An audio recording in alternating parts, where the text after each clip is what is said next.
Mamaktada KhutSem Laipu Yingbiriva, Uchino Punupu, Taram Nokchabulina, Kongona Kurumzari. Juji Queen Lepseri Vaji, Kakching Lamkhai Dani, Impalom the Gilak Pada, More at Lambi, Hibadi, Kakching Loms at Pagilambi, Lambi Dani, Kakching Lamkhai, Koi, Oirom the Kitang Lairagadi, Oirom the Kitang Layutam da Hanagi, Queen Kanava, Visal Mega Mart Laire, Visal Mega Mart Sigi, Heck opposite Hibadi, Akoigi, Yet Lomda, Nasi. Grand opening Taujagadori Bazi, Kakching branch ki, Mazo Hub ni, Kakching branch ki, Mazo Hub se, Hujimana Labour, Pumsina,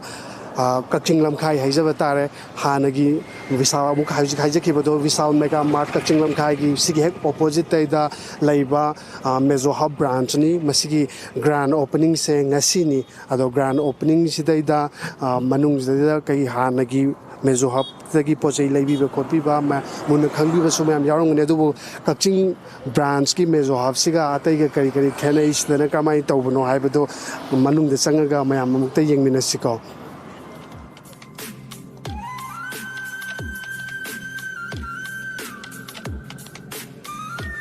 Koigi Visal Mega Mart Kakching Lamkhai brand Sigi. Yelom Tangbas side, I have directly opposite Taida Sanjare, Aduga, Manung State and Nasi grand opening in Gariga Jum Kame, Car Mayauri, the Royal Enfield Hunter 350 Mazuyauri, the Activa, Anovo Mazuyauri, Lottery, only have reckoned high when it got, Manung se Karika Legedo Maya Mountain, Young Minasi.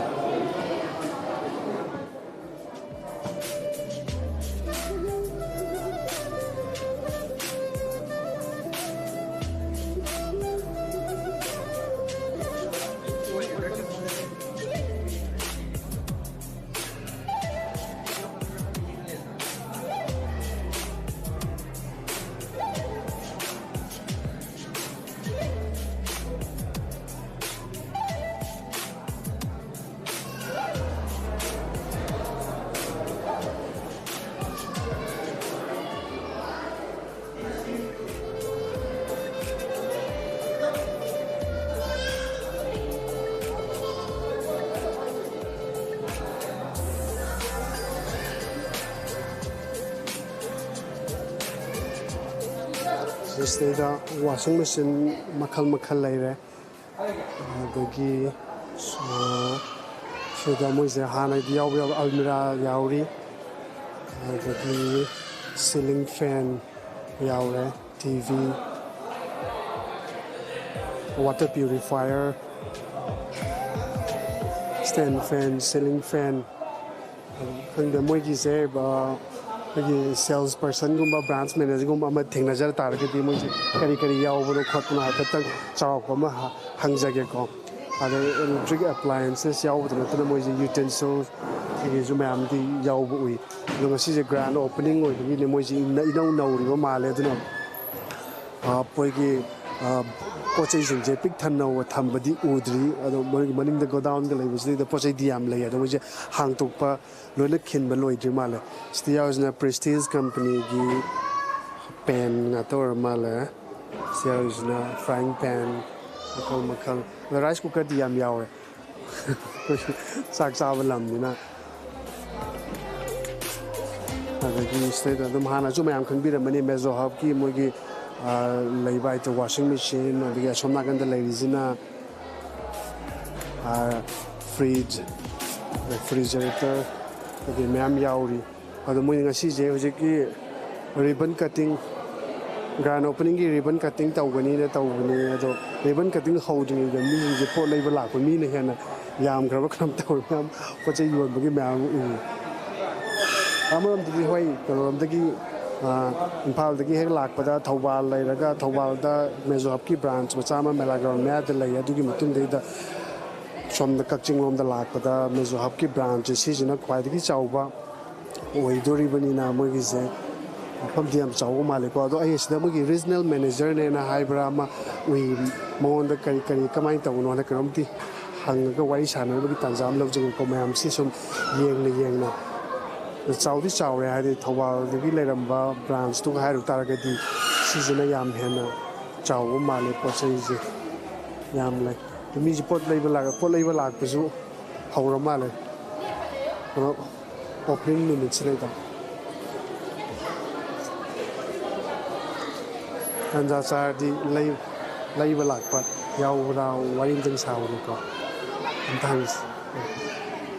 แล้วปลดเลยเวลาไปสู่มีจริงๆแต่ไม่ใช่ไม่ต้องการไว้สาวก็กันไทยจะเก็บไว้ไว้สาวไม่อยากจะปลดเลยเวลาปีนี้เป็นนัดจักรเมโซฮับกี้กรุ๊ปกี่มีจริงไว้ภาษาละแล้วพอเลยเวลาปีนี้ก็ตัวเดียวpressure cooker ไว้ชาบจะนึกว่าแต่ว่ายาวภาษาเนี่ยก็มวยกี่แบรนด์กี่มีไว้ในยังไงก็ไว้ชาบนะพอดองมาเลย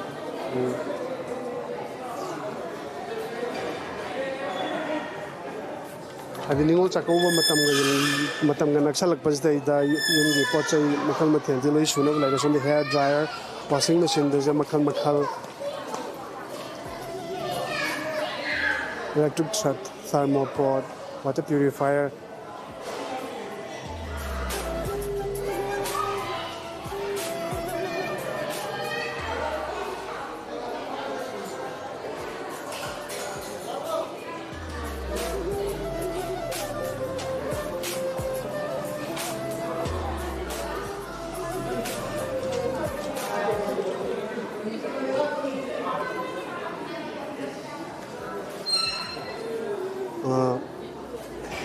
Mazo Hub की करीब वाली हो तो happy तक खाती है आगे okay I से हुजूर मेजो की होई ना रीजनल मैनेजर ना हुजूर लेजरी को सर हां अदु दिया रीजनल मैनेजर का वाई छना बगी तंजा ngатang lau jage khusem life की यंगरी में मैम पुनो मक्ता Mazo Hub से ब्रांच अतोपा मैम दी उबिरामनी मणिपुर दा तो रीजनल मैनेजर ने तदु की इंफॉर्मेशन जे लोई लेरनी अदो मिंग अमतंग हाइबियो आई की मिंग से एमडी सौलत खान आई की लेफम दा वांगखेम दगी थौबल वांगखेम है वांगखेम दगी ने सौलत अदुदी अदुगी Mazo Hub से मणिपुर दा ब्रांच के आमुक सोरे होजी कोई नदी ब्रांच मंगा बाना ले को हुजी कोई ब्रांच मंगा होय सिजना मंगा सुबो ओइ मंगा सुबो ओइ दिने अदो ब्रांच आई सिना मंगा सुबो ओइ जिना हाबिदि ममांगी ब्रांच जो याम सक्सेसफुल ओग ब्रांच गातने ना हाबिनि निको होय मयाम गी सपोर्ट की हाइदरे को अखोई गतना तो या बने ते मयाम गी सपोर्ट की बाइना मा याम का है ना माइ पाक बने जुजो मया रोबोइना बाइना माइ पाक से अदु की मथांग दसुम मयाम गी मतिंग बांबोइना हाइदरे बाइना खोने जो सिगी ब्रांच के थांग अला अला पम फम हम दुजो मखै हांदोना प्लान बाइन तौजबनी अना हांदोगा अखोई याम लापना लागा पोचै लेबे लापा हाइदरे को अदुम बंगम खर ताब सिंग दुगी खलगा खोइना मफम डिस्ट्रिक्ट की हांगबा माइ प्लान तौगा हांदोको हौजोपनी रोजिक से दगी ओदिनी कचिंग लाइसे चुम हाइबदी कोई इम्फाल दा अदगी थौबाल जो ब्रांच मै लेबे थेंगजगे अनि मतु दि सोम चथोरपदि कचिंग की जिना ख्वादगी लापो इदिने दा सोम की लाप कस्टमर म्यामी खलगा Mazo Hub की ब्रांच मा हांगी जम तसे गम दोंगाइजी सिनो वा मोयलगा ममांग दा होगी सोशल मीडिया दा कईगुंबा खरा थोगनिंगदबा थोगदों हाई तारेने इरामी हाबेट Mazo Hub की मतंग दा हाबेट थेंगनजगी बम तवेबको अदुनो वा मो वैखगा Mazo Hub से ब्रांच मंगा हांगाबिना फगी मणिपुर की रेसा सिंग हाई तारेने स्टेट दा थबक तौबा Mazo Hub दा थबक तौबा चारना मी मसिंग का मुक्ति लेबसान हुजूर की ओइना दी स्टाफ से ऑलमोस्ट 100 के अबव ते लेबो हुजूर से सरकारी थबक ना तसुंग आई बिसु याब नते देखि गवर्नमेंट जॉब नते द प्राइवेट जॉब सो खोइना हेक्ता चटलगा मफम ममे जे चटलगा हेक्ता तौबो फंगमुज नते बको लेबदि लेबे मैम ले अदो मरम जाबा खुरपा मैम हाइबा न लेदनु को अदो अदुगन खलगा खोइ जे ब्रांच अनो हांगदोक जे सिदा कस्टमर की नतीबा सिंग हागन स्टाफ सिंग जोखना एम्प्लॉयमेंट में पीदने अखोई एम्प्लॉयमेंट की सिंग हागन को नाम दसुम आई फॉर्म नो जगे अखोई की स्टाफ सिंग की ईपीएफ हापा अदि ईएसआईसी की हापा अदुगी फीचर जुले थमेबा हाइदि सैलरी यामना चावनो फंगदि हाइ तरगजु मा नारक पियल प मतमदा दगे खैना ईपीएफ हाबजे खै कंपनी दगे शेयर मा हापा खलो तौदिनि नको अदुगी फैसिलिटी लोइ पिरगा माना स्टाफ सिंगजे माइ माइ हाइ तर सिमा तबो कांदा मागी इमुंग मनुंग पुलाप पुबो ngमजद्रगजु सा मरम दम हिंजब ngमबगी लेवल बुक मतंग पांगनबा बाइना अखैगी जे होनो जरि खैजो अदि हेना चावनो सोनरि को दा मतंग हाइ तारे कुइरको मतंग इंक्रीमेंट हापो खतन वन लेजेबा ओके अदुगा हजिकी वारिसिना कोइगी ꯕ꯭ꯔꯥꯟꯁꯤꯅ ꯃꯊꯪ ꯃꯌꯥꯝ ꯑꯃ ꯊꯣꯛꯂꯛ ꯇꯥꯔꯒꯗꯤ ꯃꯈꯣꯏꯒꯤ ꯏꯔꯩꯆꯥ ꯃꯌꯥꯝ ꯑꯃꯁꯨ ꯊꯣꯛꯂꯛ ꯐꯪꯗꯣꯏꯅꯤ ꯍꯥꯏꯕꯁꯤ ꯋꯥ ꯑꯃ ꯑꯣꯏꯔꯒ ꯀꯁꯇꯃꯔ ꯁꯥꯏꯠꯀꯤ ꯋꯥ ꯑꯃꯇꯒ ꯍꯥꯏꯖꯒꯦꯕꯀꯣ ꯀꯁꯇꯃꯔ ꯁꯥꯏꯠꯀꯤ ꯑꯣꯏꯅ ꯑꯩꯈꯣꯏꯒꯤ ꯉꯁꯤꯒꯤ ꯒ꯭ꯔꯥꯟ ꯑꯣꯄꯅꯤꯡꯁꯤꯒ ꯃꯔꯤ ꯂꯩꯅꯅ ꯀꯛꯆꯤꯡ ꯕ꯭ꯔꯥꯟꯁꯤꯒꯤ ꯒ꯭ꯔꯥꯟ ꯑꯣꯄꯅꯤꯡꯁꯤꯒ ꯃꯔꯤ ꯂꯩꯅꯅ ꯀꯔꯤ ꯑꯣꯐꯔꯒ ꯇꯣꯉꯥꯟꯕ ꯂꯩꯕꯖꯥꯠꯅꯣ ꯀꯔꯤ ꯈꯨꯗꯣꯡꯆꯥꯕ ꯄꯤꯔꯤꯒꯦ ꯑꯗꯨꯝꯇꯪ ꯍꯥꯏꯕꯤꯌꯨꯕ ꯑꯣꯀꯦ ꯑꯣꯐꯔꯁꯤ ꯁꯨꯃꯥꯏꯅ ꯇꯧꯕꯅꯤ ꯍꯥꯟꯅꯗꯤ ꯑꯣꯐꯔꯁꯤ ꯂꯣꯏꯅ ꯄꯤꯖꯔꯤꯀꯣ ꯑꯗꯨꯏ ꯃꯊꯛꯇ ꯉꯁꯤꯒꯤ ꯍꯣꯏ ꯀꯛꯆꯤꯡꯒꯤ ꯁꯤꯗ ꯂꯥꯛꯄ ꯃꯤꯁꯤꯡꯒꯤ ꯇꯣꯉꯥꯟꯕ ꯁ꯭ꯄꯦꯁꯦꯜ ꯑꯣꯐꯔ ꯑꯣꯏꯅ ꯍꯥꯟꯅ ꯂꯩꯔꯝꯕꯗꯒꯤ ꯇꯥꯊꯕ ꯁꯤꯃꯁꯨ ꯂꯩꯔꯦꯀꯣ ꯄ꯭ꯂꯁ ꯑꯗꯨꯒꯤ ꯃꯊꯛꯇ ꯉꯁꯤꯗꯤ ꯍꯧꯖꯕ ꯍꯥꯏꯇꯥꯔꯦꯀꯣ ꯑꯩꯈꯣꯏꯒꯤ ꯀꯛꯆꯤꯡ ꯈꯛꯀꯤ ꯅꯠꯇꯦ ꯕ꯭ꯔꯥꯟꯁ ꯃꯥꯖꯣ ꯍꯕꯇ ꯍꯥꯏꯇꯥꯔꯦ ꯑꯦꯅꯤ ꯀꯁꯇꯃꯔ ꯑꯃꯅ ꯄꯣꯠꯁꯦ ꯑꯩꯈꯣꯏ ꯂꯩꯕ ꯂꯥꯛꯄ ꯑꯣꯏꯔꯕ 5,000ꯒꯤ ꯑꯕꯞ ꯑꯗꯨꯃꯥꯏꯅ ꯍꯥꯏꯇꯥꯔꯦ 4,999ꯒꯤ ꯑꯕꯞ ꯁꯨꯃꯥꯏꯅ ꯄꯣꯠ ꯂꯩꯕꯤꯕ ꯑꯣꯏꯇꯥꯔꯒꯗꯤ ꯑꯩꯈꯣꯏ ꯂꯣꯇ꯭ꯔꯤꯒꯤ ꯍꯥꯏꯇꯥꯔꯦ ꯑꯗꯨꯝꯕ ꯇꯤꯀꯦꯠ ꯑꯃ ꯐ꯭ꯔꯤꯗ ꯑꯃ ꯍꯥꯞꯆꯗꯣꯔꯤ ꯂꯣꯇ꯭ꯔꯤ ꯇꯤꯀꯦꯠꯁꯦ ꯂꯣꯇ꯭ꯔꯤꯁꯦ ꯉꯁꯤ ꯇꯧꯒꯗꯕ꯭ꯔꯥ ꯉꯁꯤꯃꯛꯇꯤ ꯇꯧꯔꯣꯏ ꯑꯗꯨ ꯅꯕꯦꯝꯕꯔ ꯗꯦꯠ 2ꯗ ꯇꯧꯗꯣꯏꯅꯦꯕꯀꯣ ꯑꯩꯈꯣꯏ ꯅꯤꯉꯣꯜ ꯆꯥꯛꯀꯧꯕꯒ ꯃꯔꯤ ꯂꯩꯅꯕ ꯍꯥꯡꯗꯣꯛꯆꯕꯅꯦꯕ ꯍꯣꯏ ꯂꯣꯇ꯭ꯔꯤꯗꯨꯗꯤ ꯀꯔꯤ ꯄ꯭ꯔꯥꯏꯁ ꯂꯩꯖꯥꯠꯅꯣ ꯑꯣꯀꯦ ꯑꯍꯣꯏ ꯁꯦꯡꯅ ꯍꯥꯏꯔ ꯀꯥꯟꯗ ꯍꯦꯛ ꯆꯠꯂꯒ ꯌꯦꯡꯕ ꯑꯁꯤꯗꯁꯨ ꯌꯥꯒꯗ꯭ꯔꯥ ꯌꯦꯡꯁꯤꯀꯣ ꯀꯩꯅꯣ ꯍꯥꯏꯗꯤ ꯍꯥꯏꯗꯤ ꯄ꯭ꯔꯥꯏꯁꯇꯨꯁꯨ ꯃꯌꯥꯝꯁꯨ ꯁꯨꯝ ꯎꯍꯟꯅꯕ ꯍꯥꯏꯇꯥꯔꯦ ꯑꯗꯨꯒꯤ ꯋꯥꯈꯜꯗ ꯑꯩꯈꯣꯏ first ꯄ꯭ꯔꯥꯏꯁꯇ sida car leizeri second price da bullet leizeri ko adagi third price da mu activa gumba minus ba leibini ko sida leisi si leising se si gidana ti si na first second third ki neba si na tabida akoi punna total mi ku cha khan doi ni ko first second third si lere te na tv gumba okay gumba dumba mayam haidare si sina first price ki wedini si gidna ko the second ki si lere third ki na si leizeri Royal Enfield Hunter 350 si sina Honda Activa ta ne ko This is the first, second, third never. Hoi, first in the Sunday ko. Second in the Silere, third in the show. Okay. Aduga atopa consolation prize ma'am ji yauni hai bi. Yauni. Punna mi kun chani khandu je. Fourth hoi. Fourth tegina hoi makhata bhai 30 subizin bina. To ba hoi TV 65, 55 inch, 43 inch, 32 inch. Sisile bi TV ma'am ji hoi. Yes, sida mo ha ba hoi tini ba. Hoi sida Smart TV hydro ko. Smart TV. Size is 75 inch ni ko. Demo gina kan sida thamjabani. So kari brand or jano. Sida lai sida ko Sony ga Samsung oi ni ko. Sony ga Samsung ga. Hoi. Asida ko apai ko sai gi lottery da ko sibu de oi du nati ba. My Me brand oi ni ba. Da ko na sponsor of the half size. My Me hydro ko. Okay, My Me brand yo ke ta. My Me ga ma jo ni ko collaborator ko smena ko. Collaboration. Okay. To jo bani. Similar aduga size du gi khang na ba ko na sig ji tham bane ba size gi wane hoi size 75 lere sina sidana 65 lere ko adu so na le jina 55 lere 55 so jina 43 32 mas ta de lere ko and smart TV atane hojik lai sing chena smart TV ga dane okay ado sigi size da brand na my me gi hadare na 4 ta bri na 30 subo bodo matham naw na da bana picture dini okay Sigi je ko na lottery tawdore hai dino ko ko to ngana pisa lo ko ba kem nate hani offer leibudo da yaw bane ba hoi offer di masai lejere akoi de shopping to block pi ba gi hadare akoi to ngana offer extra one pisa ba hadare ningol chakko ba ga su mari leina na hoi na mo ai je to ga atop mana ko gi Kakching lom side ta budi si wa ya du ga akhoi na ba ko branching to loina sacharu da gi wani ko Mazo Hub ki branching ji dai da mafam branch amada phang ba pochai myam je branch khudum ta chamana na phang ga hoi sigi je akoi na loina ma phangan na budi hona je ko adu kai gi matam da kitang awat apa haidare khara yaw ba dum ya hawe adu akoi na thambam haidare ko space taw bo khak pa du mi tuina kitang handa bo khak pa yawi yari mu khidi pulap suna budi hona jaraga ban na suna budi lay hoi yam no ai je ga sai gi akoi ge grand opening ge tawga mayam na khoi customer sati khatang na taba khoi mayam puno ki manipur gi whole economy gi chawkhat mina na ba ge hai ta ne tabak ki ko pu gi wai du jam no ai je adu ga adudi aina ga sai hangje buji hangja ba khoi gi branch mayam je loina ma pochi cha man no leibra na hang du ko makha ta dai khangje ningi je branch mayam ji da khoi gi khwaidagi chaw branch karam bo ni manipur gi branch manga ji gi manung da pochi khwaidagi sunu yam na leibase hoi hozu ji ke de khoi kisaba gi branch ni hena leijeri ko aina khanja ba dai dare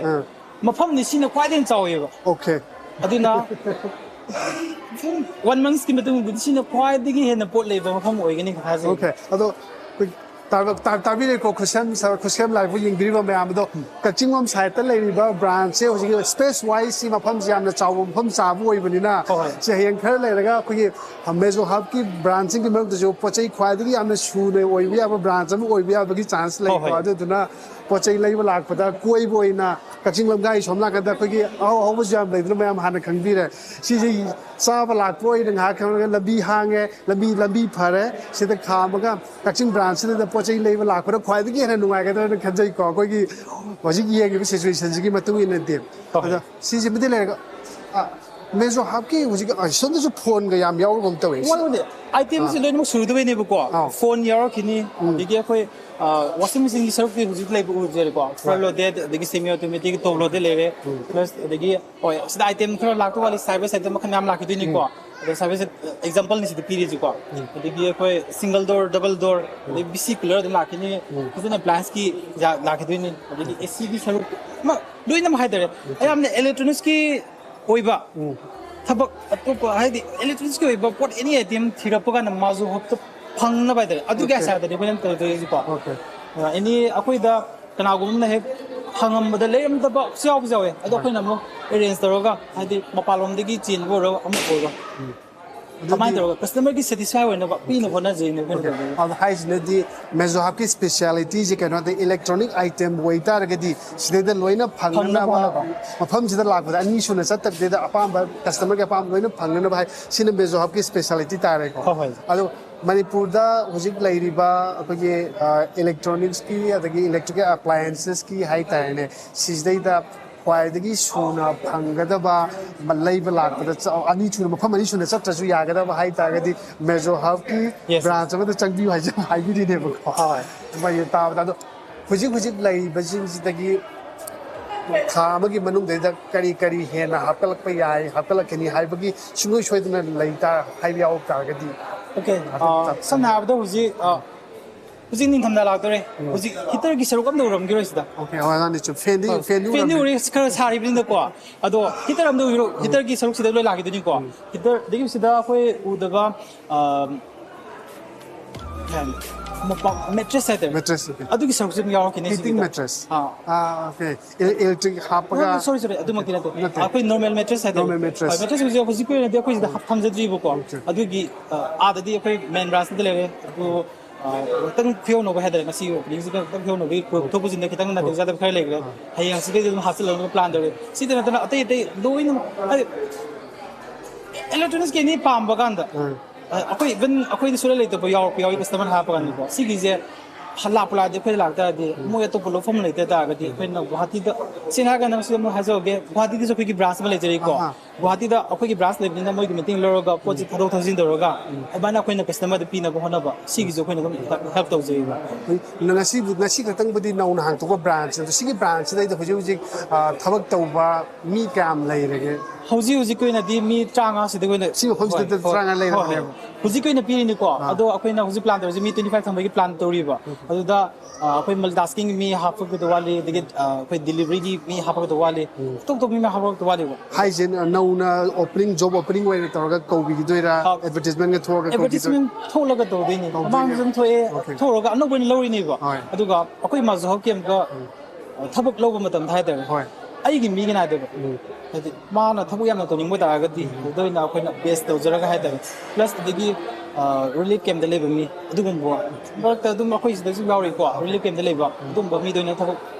buda yeng ko na pise ba fiziki to yamna maru oi ba hai tare aduna marak thalaga ai agi KhutSem life yeng biri be chin raw sun da amuk ka na kai rom tang ning jang fiziki regional manager Mazo Hub ki regional manager na hai bi gi ba wa do amuk tang me am ning jang biyo hai badi hujik sumaina laiba ma khoi Manipur da laiba company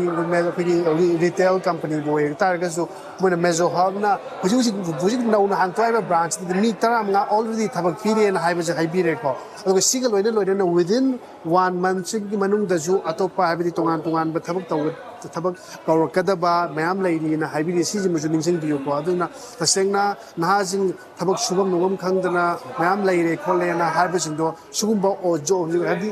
kugi resume da koi CV bu biodata thajan biba bu or jo mo or jo tawra hayeng dakar lai bada interest lai bi yaw targadi Mazo Hub ki manager jing adagi magi HR jing khanbiraga sida chungba interest lai ta ga di thabak to bi hai bam lai re si hai marak sida da ngasi je grand opening hai ba je wai nuai dang atang kaw re adu ribbon kak to re ko ma ya ma duna ribbon kak pa si mu ngak tang yaw min je adu du gong mathang kari kari wai sa ba ya ga hai ba do Mazo Hub ki matang da hai jarake som dan tang Yeah. thank you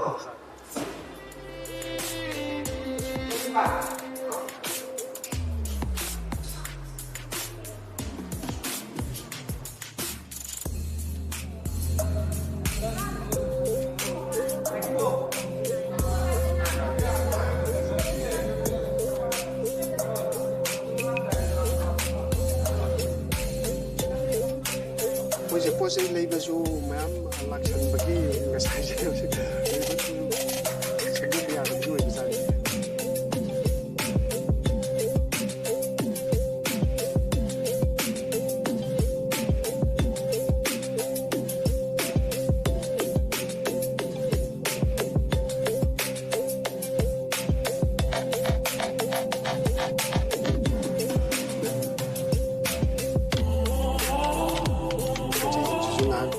matang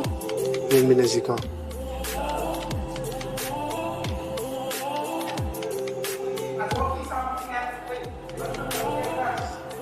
kau rumah le staff sing ribbon kat pai kau le ning se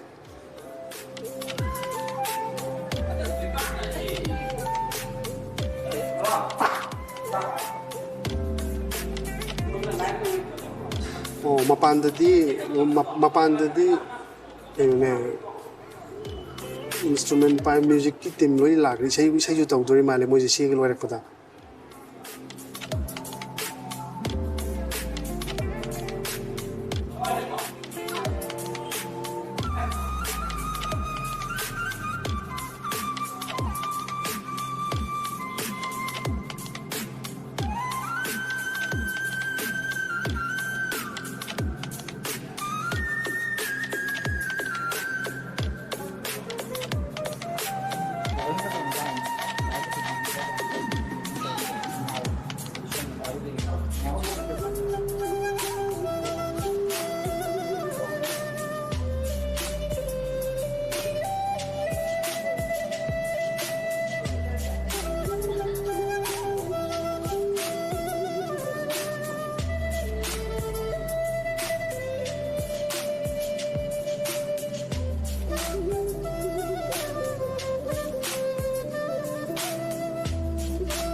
projecta yengba changbirak pa chinau jing ki damak ta jo kai uski Mazo Hub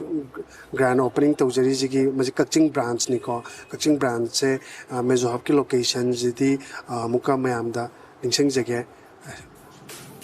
Kakching Lamkhai da leiba Vishal Mega Mart ki hek opposite ta lei ko ngasi ki grand opening to jari doriba Mazo Hub ki branch hai mayam toina dum ubiramani Kakching Lamkhai da Imphal dagi Morerom chatpagi lambi da lakta ragadi oirom thangba side ta lei ko Vishal Mega Mart se aduga Mazo Hub sina ye thangba side ta oi doriba hek opposite hai ta maning mamang lakma miam lakma tamde Vishal Mega Mart hana khang taragadi si hek adum ubada oirom da na Imphal dagi lakpada hai ta Imphal om de side Imphal thobalom dagi lakpada oirom da na Vishal Mega Mart leiramani adu yelom da na Mazo Hub adum leirani adum lak mafam isi grand opening ne na haibagi isai tawdur male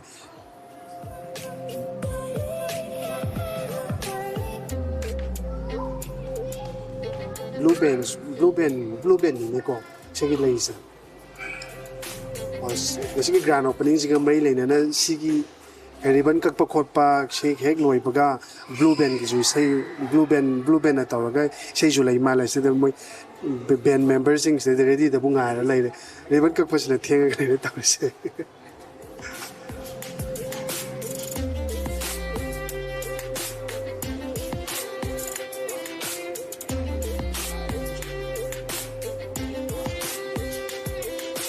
sei je to kano tawra dum si hek loi paga sei dum ngal la ju dum tawra ne ba tawar refreshment ama pira ne haba adui matung da dum isei nomai ge dum haure okay ai hojik refreshment pira ga ribbon ka ko loi ga kui da bidai da hojik blue band tawi sei ju dum haurani adu na anak pada laibi ba hojik jeng bi ba live sing bi be chin naw jing lai tar ga di sei da interest ya laiba ni ta dum lak piro blue band this day da loi set up tar ga ready da bu ngai ga lai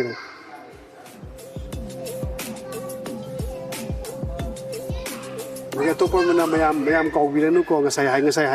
hai ram bado ko regional manager na hojik marak sidai da at least 5000 muki pochai leibi ba Mazo Hub ke pochai leibi ba chinau jingi loina ma ki lottery ticket ma free de yaurani na haibira mi ko do adu de lottery du gi first prize second prize third prize de ko ji hek chak thong jangmam ji na kan de lai je Suzuki gi ma adagi Royal Enfield gi Hunter 350 ama Activa ama adugo Suzuki gi hatchback car ama somda leise ado si ju mayam pochai leige daba leiraga di ningol chakau ga mai leina pochai leige daba leiraga di electronics adagi electrical appliances pochai leige daba leita ga di Kakching branch Mazo Hub ta la ga leibiro aduga ticket tu ma ju phangani kana na khali lottery ki am phaugan ba daw ya bo itar ga di sigi car jibu era jo adagi Royal Enfield Hunter 350 jira Activa jira ama soidna phangdoi ni ko do moi sai biram do mi 30 di khigi prize pin in hybrid the first second third singi matung da lai bangai na asigi smart TV flat TV ai tarane 75 inch ki adagi aduguma chow ba 27 mi 27 mo kai ta du ju consolation prize ma ma lai na haibira mi ko adu du ma ningseng biro adi ningo chako ga mai leina na electrical appliances posai lai ge da ba lai tar ge di Kakching Mazo Hub branch da la ga lai biro akoi Mazo Hub Kakching branch ko akoi Mazo gi di sina branch manga su hoi doine asigi grand opening ceremony sida mapung phana bagi da makta lakpiri ba phuna mapu Mazo gi makai da gi taram nokcheri amadi kai khumna bu cheri ko अखोई हजिक पुंग थेंग लक्पगा मरी लेना अखोई programme जे हौजदौरे हजिक ma'am पुन्ना अखोई ribbon जे कागा काबा मतुंग दा मनुंग चंग करी करी pot लैबा ID करी अखोई मजोगी जिदा फंगबा पोसे करी करी नो हाबदो मैम पुन्ना चंगा येंगमिनासे सिमसु हाइजेगे अदो मैम पुन्ना हगतलागा हजि अखोई रिबन जे ककमिनारसिको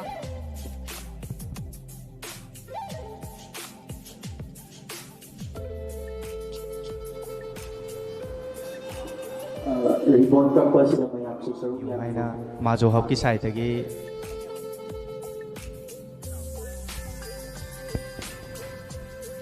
रिबॉन कक्पा मतम दसु ma'am Khuba खुबियु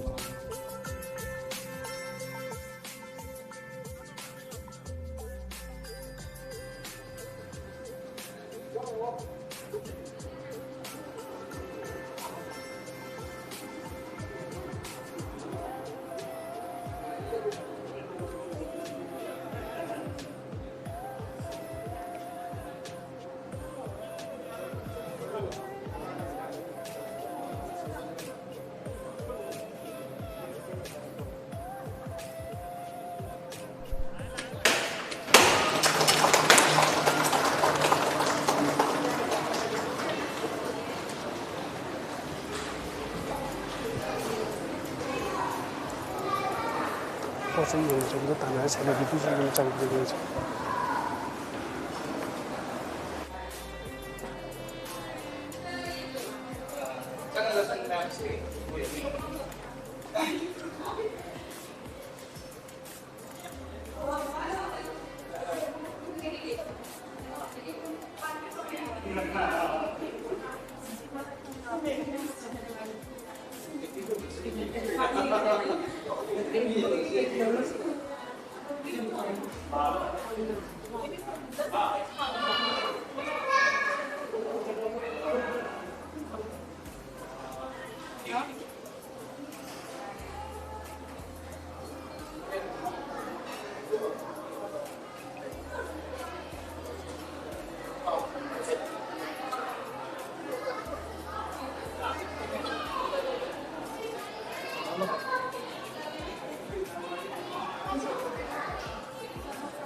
Isu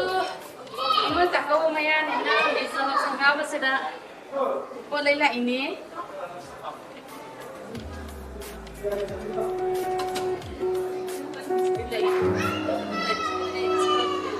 Pada kita kau tu pas lagi dah.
Legal advisor. Mazo Hub Mazo. Social media mo ay lahat. Nanti mo ito po front tong ale. Maano na yung pamilya sa dami sino ay kaya. Oh yeah, okay.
Sir kung tayo siya gawa.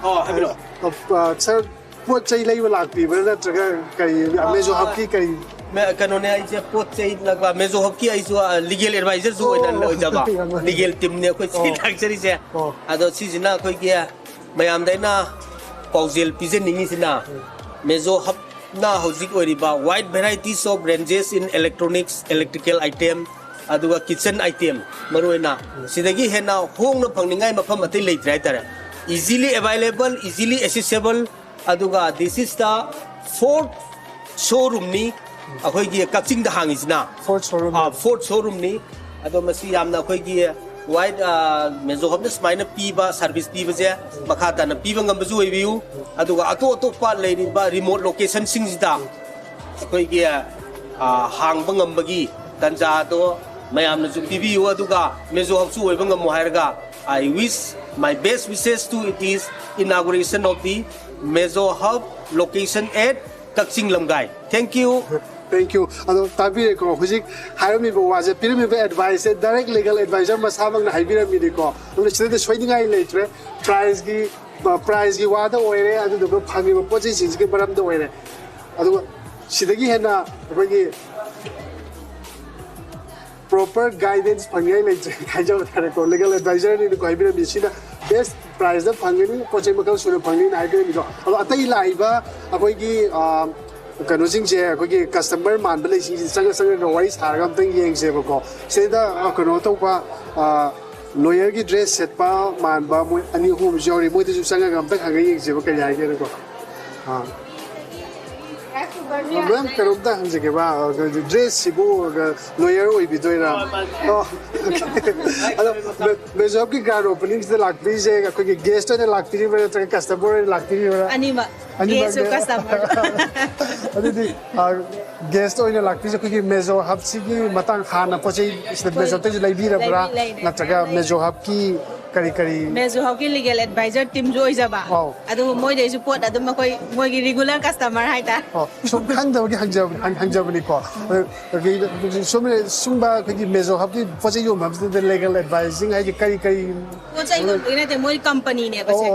just pot yon bam dukan ka ta na te ba Mazo Hub se company ma ne ba adu na company ma lai rak ta ga di machal suna lai ta ba ya de na adu ki moi ki legal ki koi ba sing do ko ne advice sum tau ba okay yam nungai je aduga sai ama koi hybrid bada CJ branch makal mayam ma lai na hai wati da lai na ta jai ko adi legal advisor mayam ki support gi koi si company je hen chau khalak pa aduga atopa lai ko gi India gi atopa gi ro atopa company mayam juga company ta wada mai pa ko rai ja thare thank you take a lagi yang si ko posai lai balak pa missing sala ga hang si ko jadi jadi tu ju kalau ju set up tu ju yaw ni ko oh sai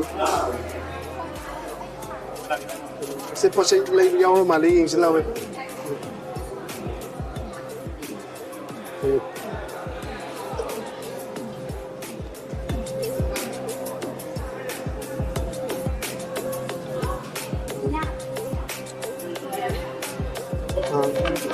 Kalau dah jaga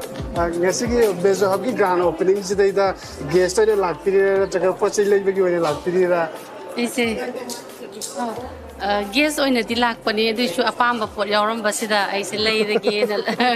pot khale apamba itare. Mazo Hub che yo guest ni lakpiro ba utai da pochi je lai ra pani na lakpa mi jing je lem nam ta haloi dre shi ko pum chai cha. Ngai ne ba pochi mo na thamam be pochi akhoi yum da season na ba da kana ba ngata ni na apamba pot ngata oiram. Mazo Hub ya chakol khini ko ta tai kana lai ge mu yeng se.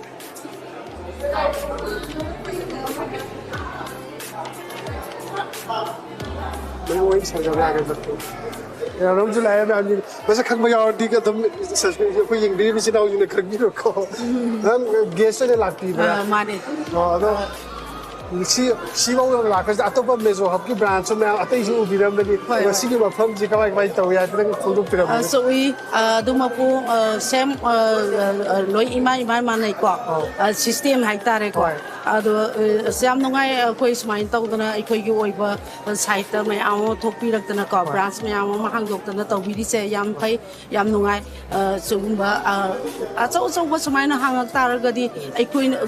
pot chai ma kai ma season na ning ba lai ning ba do sidai loin chin na ban loi nang i dana aduna smile tau se koi yam nungai na khale ado ai gi po oi da di order tau me ai da pa ma khoi hang da ngai ni ba ni na ko loi pusala Andri ba ko adu ai am lo balak ka toin ya no ya matang la ka boy pau pi jana ne tu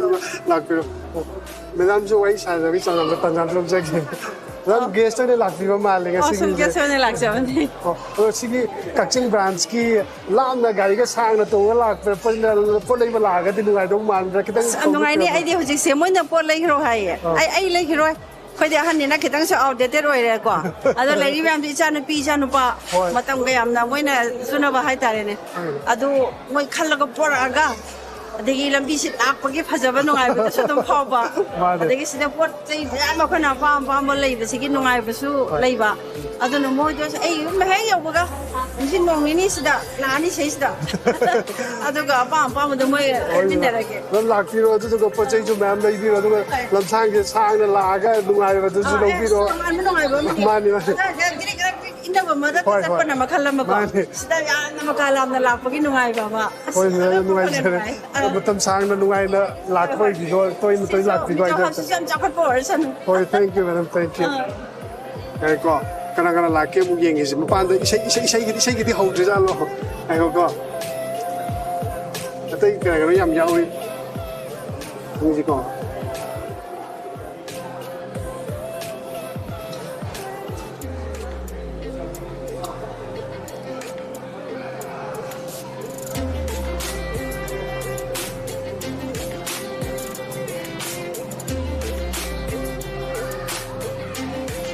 sir, tao sẽ kêu Mazo Hub की base गई था base गई तो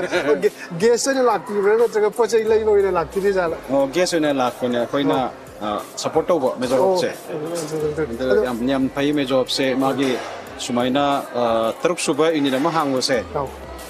क्योंकि मुकेश की high तारे यमना हरावे daily मागी हाई बर्मले क्योंकि business से तोगें खल लगती यम सांगना प्लानिंग तरो गती ते ओइगंदा बा तोगें खल लगती हेक फटने हो बा पी एसु साउ सुबा अदमाइना हो दोकी बदगी मा सिंग से सीबो योबुंगा में इने बको Mazo Hub से कोई सुमाइना हो दोकी बा तोगें खन बा अमा हो दोकी बा अदगदी मागी होना बदो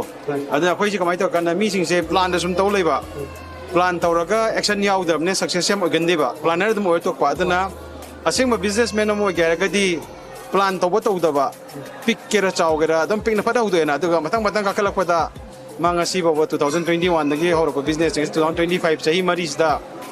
दुकान तरुक हांगमंगा मिने मपान जो मसिदा सुको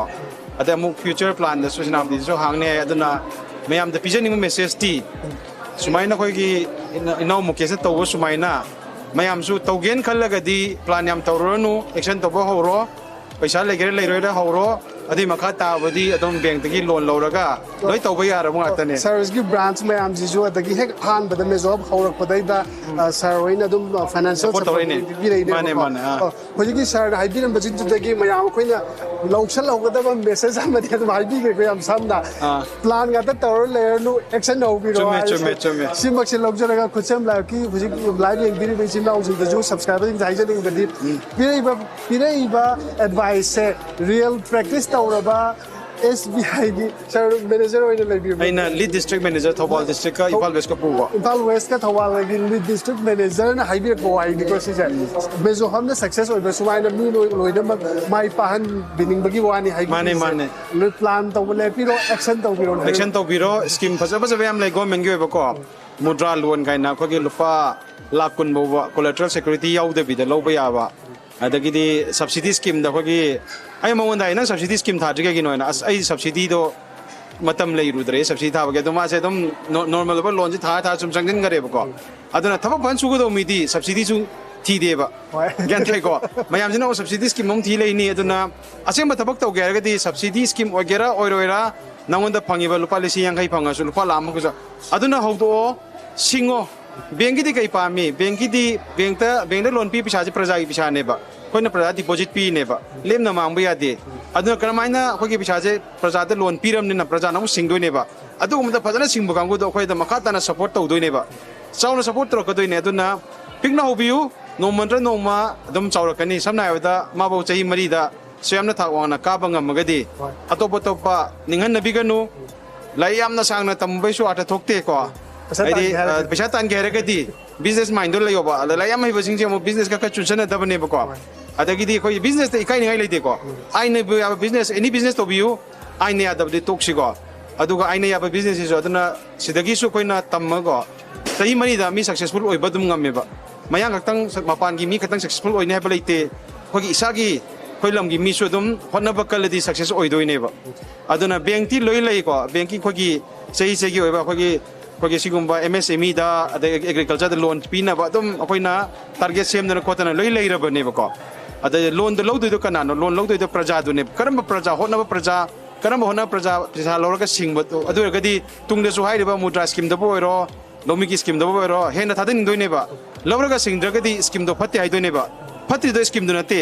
लोन लौरगा सिंगदमिदो फतेबनेबको स्कीम दी केसो फब फतब लेते स्कीम दी अफबा ngakतने अना गवर्नमेंट की स्कीम्स मयाम लेरबन लोन की को बिजनेस आगा मुद्रा लौबे याय सिमिनिस एंटरप्रेन्योर सपोर्ट स्कीम लौबे याय लोमी चिन्नाव गे हागना किसान क्रेडिट कार्ड लोन लौबे याय अतोप एग्रीकल्चर टर्म लोन लौबे याय सेंदो यामना पिपा ngakतनी थादबो लुपा यो सेंदो मोनते लोमी की लौरगना 7% इंटरेस्ट चाहिदा को सिदगे मुक्ता आरगा अनदर 3% तारगा चाहिदा पमरी खतन थादा पैसा कुंट्रा मा खतनेबा थादा पैसा कुंट्रा मा पूरगा करबादो यामना चाउथोप यायबा कैना द खोय खुलक्तगी पूरगा बो 3% द पूरगा बो करबा तौरिनेबा को पैसा कुंट्रा मा द पूरदि क्याम लेमदोइनोबा लेमबसु संगेबा लोन खतन सिंगनबगी आई बिजनेस तौबो नतेबा लोनजु सिंगदबनी आई साजु तोलो पिजगदबनी अखोगी इसादनो प्रोपाइटर इसाजु तोलो पिजगदवनी मिगिसु तोलो पिगदन मसागी पैसा तुंजंगदवनी बिजनेस अखोकदवनी अदुना आइना लेबाकी प्रजा सिंग द हाइनिंग बसे खोगी सिंसियर ओइबियु को sincere ओइरगा aina need based loan lobi ba need based ko need based nangi plan ma chama le dum lao need based ko adu tor lo ro adu ga dum hit and trial tor dum sang ho ba ko to bu dum mi paisa hat pe wakhan di le bi gano mi evacuation no ma ki mi paisa hat pe wakhan le gin adu le traga di adum no man ra no ma successful oiba entrepreneur ma oira kani ba ko sine koina banker room side ta ke koina praja sing da haining ba wa se paisa di yam nei ri loan lo ba ya be ko apa mi pa me thank you agasi Mazo Hub ki opening is dai da laga koi mayam na chita lai po chai mayam se yeng na bagi lai na bagi khatang tau ge mo adu dagi ona taina ba hai tare ne taseng na masagi koi na mafam da la kan da thengna jari ba Mazo Hub ke associate tau ga chamin na rai ba koi SBI gi koi gi district ani gi lit otin moina pu bitin ni pu biri ba koi gi sarjna hai bi je mayam dai da business tau mo mayam ju Mazo Hub na success oi ba sumaina success oinina bagi capital lai tabajingi yamna manik chumba encouragement amani example oina ju PPB re sir tasengna khusem la viewers ing mo yam kanani ni khanje si pojai gi advertisement gi lata bidai da koi schoda ning ba yam lai ta ga soi ma te ning ba yam lai lambi khang da ba aduna aina amatang aija ge khoi business to gen khalaga de ko udyam se udyog adhar haibadi koina samna haibada driving license sama chang gai thobda adumaina ina business sama to ge di udyog adhar udyam se changeba udyam se registration tawduni ko government of India da Ministry of Small and Medium Enterprise ta saktak che ne ba aigi business tawge ga di agi license sama yaw da ya de ba ko adugi license udyam se no oiba udyam yaw dradi loan lobadi yaro adana udyam se memloi sembiro cyber da gi sema swai yam changdam bisal lupa chani chom gatani natraka koi DIC na koi Ministry of Small and Medium Enterprise ki makhada raising and accelerating of MSME and RAM have scheme sim khada hauji koi gram panchayat level chalaga udyam je lemna saiba free of cost ko aduna si sabidra gadi loan loba yaroi ko adagi de mo asagi RAM sim khada PDC kari na kanda interest subvention nupi singna lupa lak mari bogi MSME gi loan lora gadi lupa ani ta na phangdoi ne ba lupa tara sar sarang kala lupa tare khatan interest phangdoi ne ba adagi de khoina mo vendor development program da siso MSME support tawi adagi de amada na khogi transportation subsidy na ko raw material adi finish goods che transport na government lom side ta gi bank lom side ta kana padi yam lai ra bane ba ko thi ba tare khoina adi ngasi aina haijari sisu si haijari matung ina dom makada na sathab biragadi adum akoina pamin se kaino lamama chokot privacy lamsiki GDP se khogi MSME dagi laeba India gi GDP so achobo se aduna Manipur da su khogi Manipur state GDP je gram chokot na kana MSME amasung farmer side tagi kana mi khudi mak da government na job piba ngamoiba oicho American government ba ngamoiba adu agadi businessman me mathau ta dra adu businessman sing na mathau tai do government oi ba saktak che ai gi business to boji udyam sembiu aduga income tax return filing to bogi sana koi lupa lakh ani gi mata loan thar gadi income tax return filing chang do ne chai inungi si to ba hebi lebiu GST filing to ba hebi lebiu kaina da koi lamgi mi sina loan na chobo phangmungam dri se income tax return filing to da ba section da bai di thawoi da ba do ade GST to da ba aduna loan chobo lobong amdre masi khogi my job ki mukesh na lobong ami se haidi base sangje pai bagi ne ba adan prajamiam da su ai karba sibu machani haibal leitre karba hek to bo hobo dagi khogi udyam sima leirani adagi da food processing yo na fasai registration to view siso mogi khogi food safety ga ade medical department na su fasai se dum mateng pangi mane ba ko si to doini requirement je mathau tai ba udyam food safety gi organa fasai adagi di income tax return filing adagi di akogi GST filing si me amse lega di lupa la ani ngama ta ki scheme loba yaeba aje Manipur state government na piri se chief minister entrepreneur support scheme makhada lupa lakh tara bausi upfront subsidy oina loan pi doi neba 30% have the loan section to baga upfront subsidy pa phangani ba ko 30% have the lupa lakh tara de 3 lakhs oi doi neba to bodabu ma 3 lakhs na ki project cost ha matam da income tax changani ba ada income tax yaw da ya dramnina khudak ta sa ba sek ta ya de ba aduna chai khudingi ma income tax filing se to bi ga doi ne ba adagi de hojik chief minister entrepreneur support scheme makha da revenue scheme da up to 1 crore da yai to bodabu private limited company go ba proprietorship oi dia de ko adu oiraga di partnership su yai private limited company yai 1 crore bo thabe yai 30% subsidy have 30 lakhs oi doiba manufacturing ne trading ne adagi khogi services adagi khoi unnati scheme lai ko notice ke ba up to 15 crores pawa khogi manufacturing ne adagi khogi services sector da ko hogi plant and machinery working capital taba samna fridge ko working capital ne ba si yum se sa ban tra plant and machinery to matam da 50% subsidy p 50% subsidy se up to 7.5 crore low ba ya to se notice ka scheme ne ba notice ka ki aduna manipur state ko na 434 crore se earmark to ga thamgra ba ne ba ko aduna mayam su ningan nabi ko no honna ba to ge khalagre scheme aduna leire sir basic oina ngasagi amukta ga ngasagi how the basic requirement do udyam haiba udyam chima chagani ko basic requirement da sima sem da ba ya dre do ga food processing ore gana phasai pai bi ro adagidi akogi income tax return chima filing to biro minimum chahi ani rohum changani GST se filing to biro samna the income tax return che pasayam chang de ba chartered accountant na man charge sai fee se chahi ma only 1500 mukta ne ba ada tax ti ba thi da ba na igi income gi makha pole ko filing ni to do ne ba ada GST registration to biro makha ta ba sing du di khogi Aadhaar gumba pan card gumba voters ID gumba adagi registration certificate gumba adagi dekho gi project hai tare agi detail project pura ma semani ko sisu yam live ne site gi dum online gi lokta biya bane ko adagi di magi lam ga batch logo ergana lam dugi pata gum changani masai ming da leri are laitagana lease agreement gum ma to ko adagi di adu ga tane chang ma jadai di bank passbook photo khara loire tawbada bu document sing do le ga di hoi loan se dum tha ba ya ni tawbada bu khoi na pami se need base pam ba han dagi thapok shuru ga leiba kangu da chawthok na ba khoi bank na dum SBI khatagi wana te bank manipur da leiba bank myam se sina dum support kai na da bank ta leiri ba paisa si praja ke pisa ni praja khoi deposit handoi ne ba hai ri ba deposit khoi kadai de handoi no ba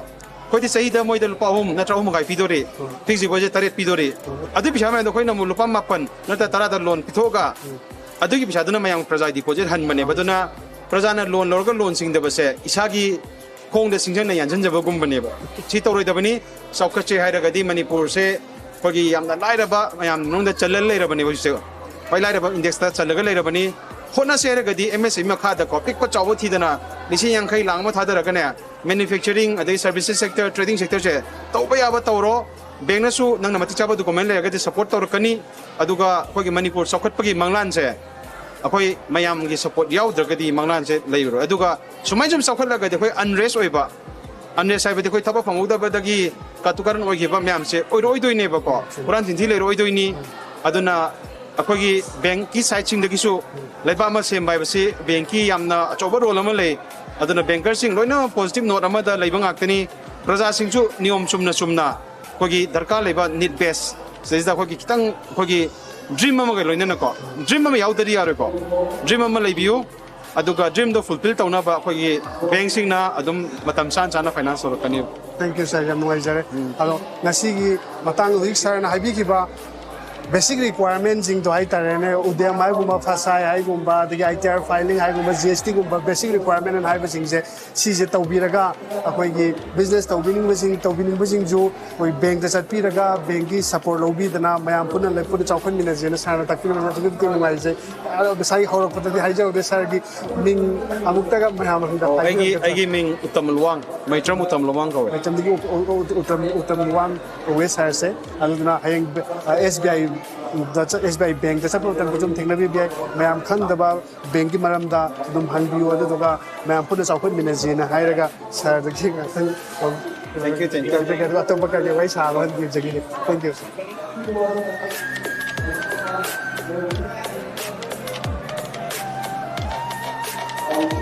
mapan du se announcement dikan na tawri sijina kano to izala gi isai gi speech ki matam do tam wal zana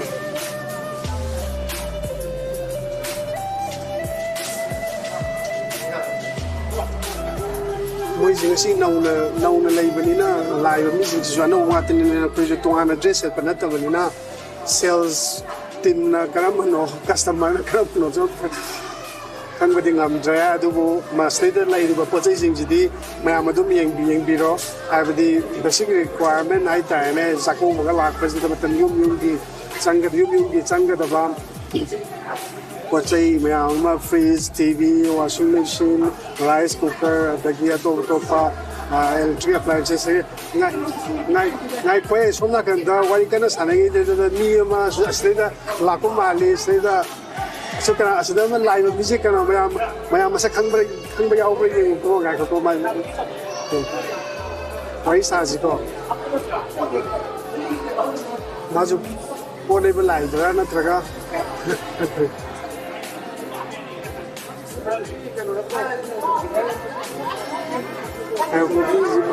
to way sana ji lo isa mang way sana ngi chang jam lo ke farmers ba le dan mani lai ko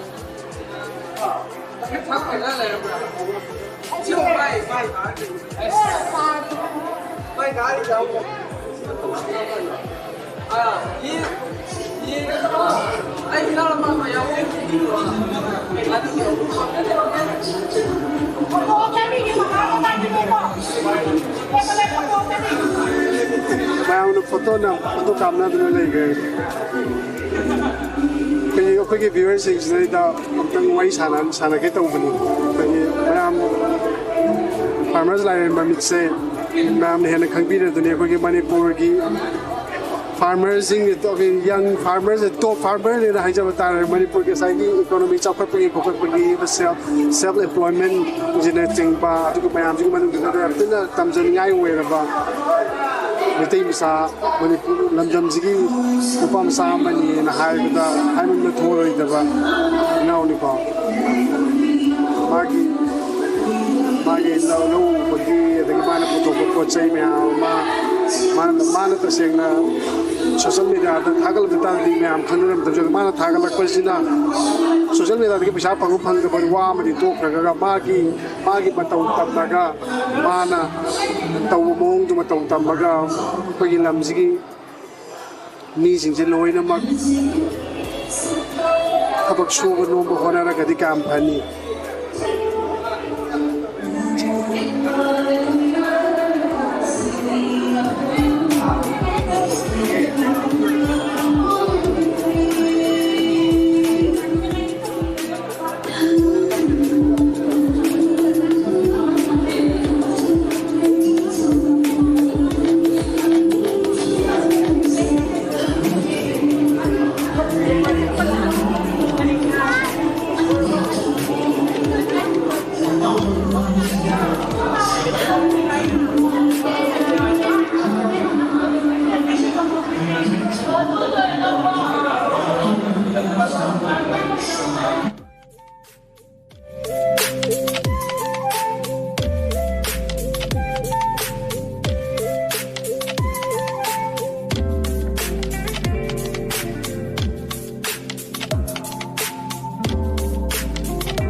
Nasi ahan benu ni mena harga pole wala ko mi na ba to ki chin ni pam che to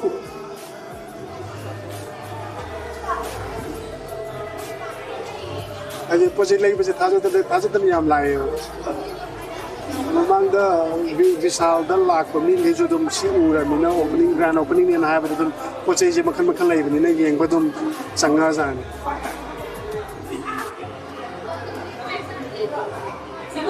poche je maling de su without the maling de mam lai ri jang han ba ni na pulo na puthom ma do harak ta ba gi puthom da bane na ai chang ku le tu mi ma pa na yam chang ei ni ga wa thu no marak thana muka na mam da sai gi live yeng da yaw ga su ni chang chau ke Kakching Lamkhai da Visal Mega Mart ki opposite laiba nauna ngasi grand opening tauriba Mazo Hubs data moin haibiri je ningol chako bau ki mamang da 5000 muki pochei lai targa di lottery ticket ama moina pirakani lottery ticket silai da first prize second prize third prize da first prize da car malai re second prize da Royal Enfield Hunter 350 ama third prize da Activa ma yaure aduga ma ka ta ba mi 27 na maga consolation prize today da P2 75 inch TV nga mayam ste yauri ste mayam ste pi ke ni hai adu na ingol chakaw mai le na electrical appliances ka mai le na ba pochei lai bining ba khot pining ba chingau sing yau ta ga di Kakching Lamkhai da nauna hangzaba Mazo Hub branch de da lakpiro adu do stagi pochei lai ga ba lai biro segi lottery jigi ticket sigi lau baga bakhi kudong jaba so lau bi wai jage na pochai ji da makal kal am suna lai yung gi sina bagi koi tuition of rice cooker gumba adagi hair dryer pressure cooker washing machine TV even almirah jig ba yore cupboard mayam jule ni suna bi yawe to na siningol chako ba wero adagi matam naksan lakne stay da tungi adagi dakina boy rasu pi de ya jaba nga tanina lai de ya da nga tanina dum stalaga biro pam jam lisai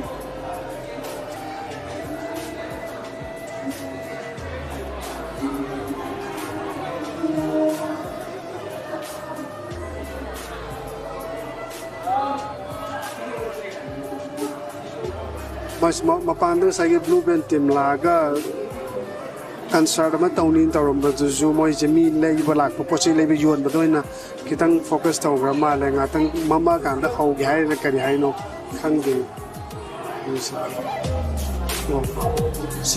sigi so ba TV jing jo ni ne moi gi nga sai kano gi dai da lucky draw gi a kai ni lo dai gi dai da piri na hai ba jing so na so ma tai gi yo ma le 75 inch ten hai ba jing tu na sige TV jing jina consolation prize piri na even the way doing it has amuka uchare ke ko me amui gi sagi kano gi lucky draw gi prize ne na thamba first prize second prize third prize amuka uchare ke ko me sige Suzuki gi car jimana sina first prize ne ye November 2nd November abaita tau ga da bora mala ne ngol chakko ga mai le na ba de pochai hu jik gi lai ba pochai jing du gi di 5000 mu ki pochai lai ba mi jing da lo na ma gu ki kano lucky draw ki ticket to piraga tongana leibna taba moina pochai do leibiraga di dege do yao waita si ka ngo basima la from the second prize na sigi Royal Enfield Hunter 350 jimo wala mala third prize na Honda Activa nakanda leire shonda leire Hunter 350 ang over jimana lucky draw to second prize na ya like third prize na sige Honda Activa black color ma si na mo for 30 prize pick it up na hai adule mo ba tejing duna sige from the flat smart TV ai tar 75 inch TV ga yawi mo jaduna may am lakpio ningo chakaw yo jage gi barak sitai da Kakching brands ki Mazo Hub sida laga electrical appliances lai biro to duga sing mga mo ki pochai lai la gati jigit lucky draw ki ticket sima jo bang bi laga daw yang bio rai sa mata nau na hang tu pune nai mi jing la ko suai dem te pochai ka lai da lai mo sis ai dum gi tu ngai san pams sao ni me pochai lai ji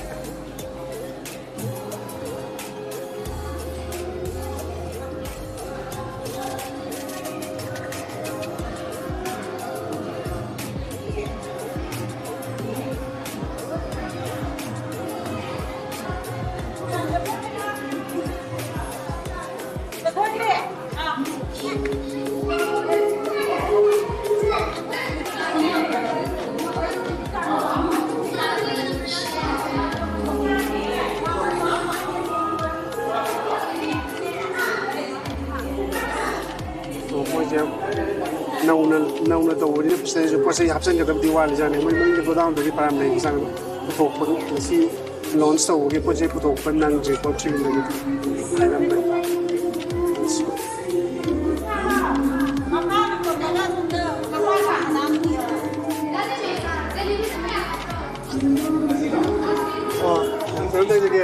Sige, Mazo Hub ki grand opening sida ida invitation phang bagi lakti bra na tra so pochai lai boina lakti bra ꯁꯦꯡꯅ ꯍꯥꯏꯔꯒꯗꯤ ꯄꯣꯠꯁꯦ ꯂꯩꯕ ꯏꯟꯚꯥꯏꯇꯦꯁꯟꯁꯨ ꯌꯥꯎꯔꯦ ꯃꯤꯡ ꯂꯩꯐꯝ ꯑꯝꯇꯪ ꯍꯥꯏꯕꯤꯔꯝꯃꯣ ꯍꯥꯟꯅ ꯑꯩ ꯍꯥꯏꯖꯧ ꯑꯩꯒꯤ ꯃꯥꯏꯕꯝ ꯒꯥꯟꯙꯤ ꯊꯧꯕꯥꯜ ꯂꯩꯁꯥꯡꯊꯦꯝ ꯁꯥꯡꯊꯦꯝꯗꯒꯤ ꯂꯥꯛꯄꯅꯦꯕꯀꯣ ꯑꯗꯣ invitation ju phanga pochi la sigi mafam je chakau matam jidai ga naksalakpajidai da pochi da wasdai leiba nungai dong mandra yam thina masi mafam je yam thina nungai ne hai isana thajana lakhibne ado ai amasu lawge ne isana khalaga ju yengjaram mi ne mare chakau ju naksala bina mane chakau naksala bina hai ga da bi faida laisang ga si grand opening je laisang them dagi bausde leiba nungai ni la lakti ni ko ado Sumaina mayamju nauna hangboy taga si ofam janti nungai hitlo laktiu hai jata na tra kasi ki ju pachai lo bi nei matung chako mya ki ju pachai lai ta di sida laktu ke tra mane sida dum lakane atai ayam bu jo dum sida laktu na ai jere adum offer nung for adum mayam madam leiram gani moi ki ju ko adu hai sare ana musu lagi na ki ko ta san pa se pachai lai lak pachai nungai bro Ano nga siya, lady, watay jump sa wais, ano sa gito?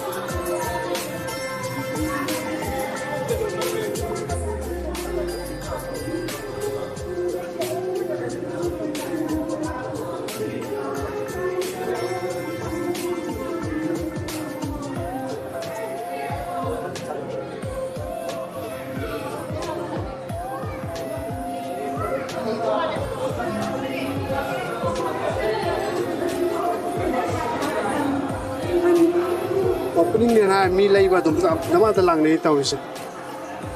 Nako, sa ito, bang na view live, sana kita jam the log ko. Shit. KhutSem la viewers dito da introduce tayo kasi mang lai now je kan kamera mo ni kan dire ko introduction pili ki mathong sunga ta dro ni pa tin exceptional loi ba manipur gi na jingi yamatam janiai oi ba phidam niai oi ba mi mi ko ado bai mamin dai na hai je ba ki ti pole je dai je ta ne ko aduna ado ko to ba bu viewers gi da makta wai sana bi thong sam tak lo je ko KhutSem la viewers gi da kai ko makal hai biram I me family me na aduga se ngono go puren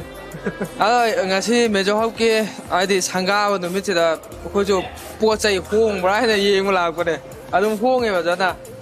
aduga ningon chako bo gi offer so ma ma pi ri da sida aduga lottery su ai di pot bu lai ra ga di lottery ticket amam su pi ai car ma ko bike ma activa ma aduga mai pa ko mi oi kontra ma so khan ba ge I so pot kai ako po naman laige ticket pang nan ba kalam mi ne sai de ticket pang mo mo hai do kai 4999 hai ba do gi pot gi maman yo ta ga ticket mo do mo pide ni hai ba ko hai de ne ko ade lai ticket la ko gi lo de ticket lai ru ga na to pot gi lai ta ga di 5000 mi ki lai ta ga di mo na ticket pide ni hai ba ko hai de ne adu mai na so hai ado ai na ga sai hang mo de di Hangdare ne hangdare ama hare ko adu warande ado kamai wai tawri no kamai tawri la farm na kamai tawri farm se akoi di manipuri ising adum jaro ni dana ne handa kiji yo ne ai ising jaro ne ai ising jaro ka di khang dana phau kai ga mo tha dare hingon ju koi dare thangjing mo na thare dare ising da hingam na na sigoi soi dana ba sida dum u ha bi kai am na akoi kai thok da ge ja na mangjong na ka na da adum hanjin hanjin dum jaw le ro na handa ti sing am jaw ge mi am wan na re phajana ai de khoi toring ga se dam nung Hana laitari bani sawar ka ne ma se do aga sing mong ka su ni sawar ka ne ka aga tang ka no tawre ta la thang mo tha re phau di khar di si ga ni ba si ni adu sing chaw e chobe adu si ma di wa ga nga si gi Mazo Hub ki openings dai da mo invitation mo pung bagi lak pini ni ko adu so re adu ga se da thengna ba jam thine nungai hai ta re amon hai ta ga da hoji yum sini da thaba ma lakta ga ju yum da kai thabak lehog gi mam da tabi ko ai bidi phaugi jing ko khoi manipur gi thoi problem me am sini ai tare si problem am ji da khoi hingmin nei ni sini le problem jing ji ki ka mai solve to de ka mai hinga de ai face to du da center da lai ra ga ne ko khoi farmer na ma bi ne ma am khre bi na o ji to bi se da sai na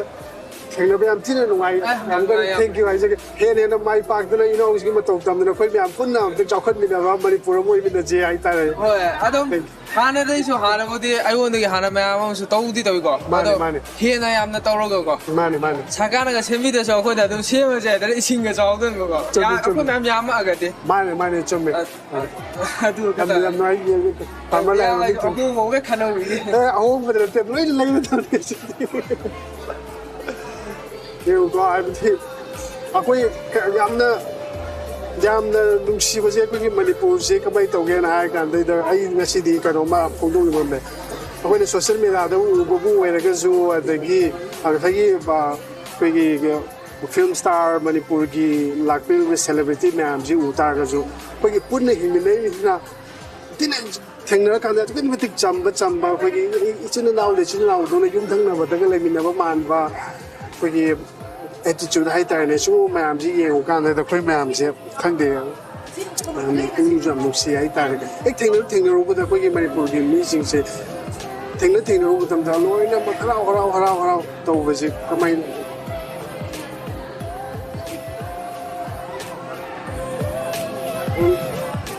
ko chei lei ba di lung dang wa mo ra ga na he jalak pra ko rom to ni mi ji ka sai noi sal mi ji khanar ga lei roi da na ga ko chei ke counter se de mi jam ni counter se de ko chei lei ba gi mi ji chun jong am khale ko khan ma ju chun jong am khale ni counter da lei ba cash counter da lei ba mi ma ga mo wari sa ra yeng sira do koi thabak ka chin ma man ba je ga yet point na thor da kan de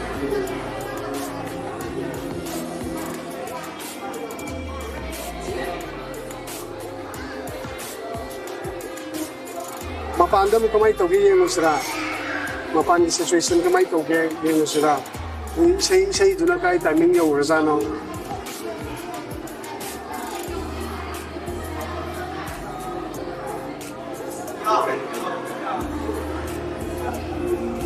security ji zo maroi ba ka ba ni ne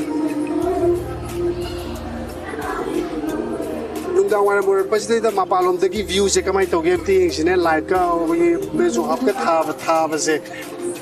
mapan da gi camera am na phajana yeng no phajana u ge ga dom ti yeng sin lungdang wa mo ka sa ne lung sa sai du na ko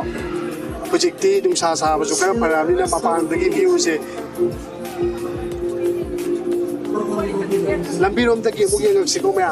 amang da lai sina amang da lai asom da lambi da gi mu changa ga yeng se ba ko mi se lungdang wa mo ra bi na mi si lambi da thol ko so hel ko ma lai sai din sa sa ri gi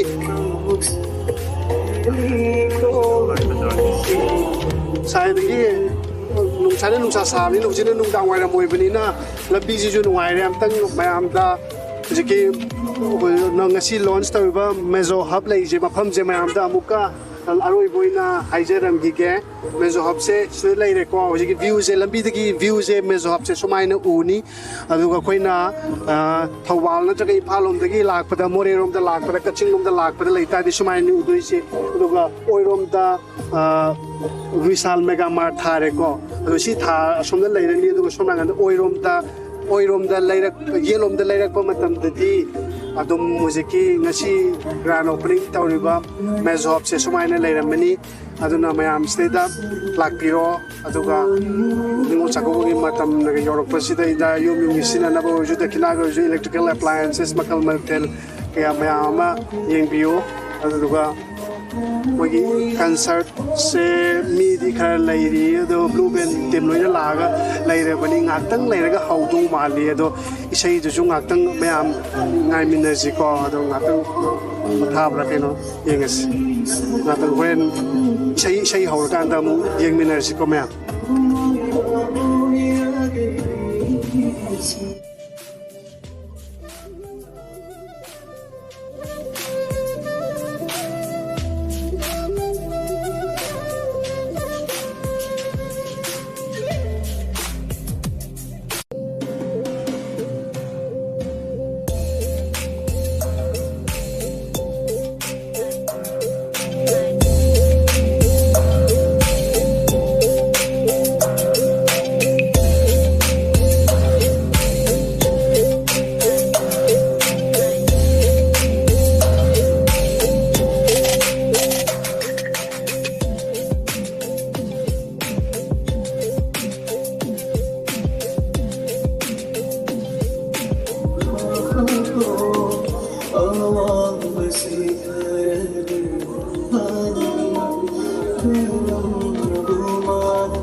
KhutSem lai puyeng biri bi chinau singdeda mukan ni sinjage ngasi Kakching Lamkhai da hojik laiba Mazo Hub ki ngasi grand opening ni stay Mazo Hub thai jike yelom da makalai je the stage da instrument je loi lai re blue band team loi la ga lai ra bani ado hojik nga kang lai ra ga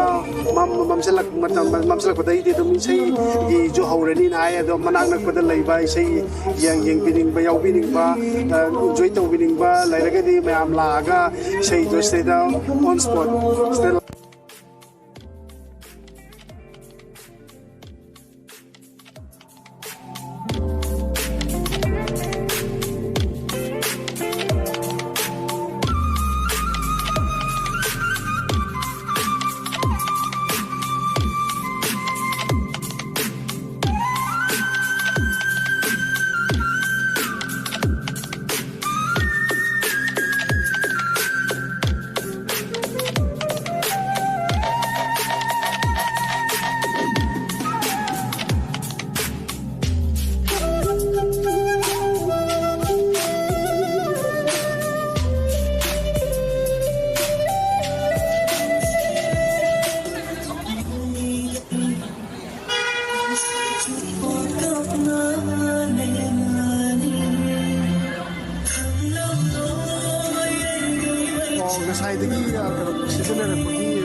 Mazo Hub grand opening se mayam ko sei dukan na lainari ado grand opening se mai leina nungdang sei tawni na tawdo mafam sida laga unakpada leibajing sinau jing laga yengbiro blue band team yorakhabani MC yengbiro ko sei leib lak bajing dukan ngana lak biro anuga ngasigi oinati sei dudi live thabagi part yaudabani lakcharoi aduna Kakching Lamkhai da leiba Mazo Hub ta mayam ko leiba lakiro adu duga ngasi say blue band concert masama lay dos da enjoy to wala piro haijaraga ngasigi di KhutSem live di Mazo Hub di grand opening gi live tang da question jarage amuka anna viewers in thank you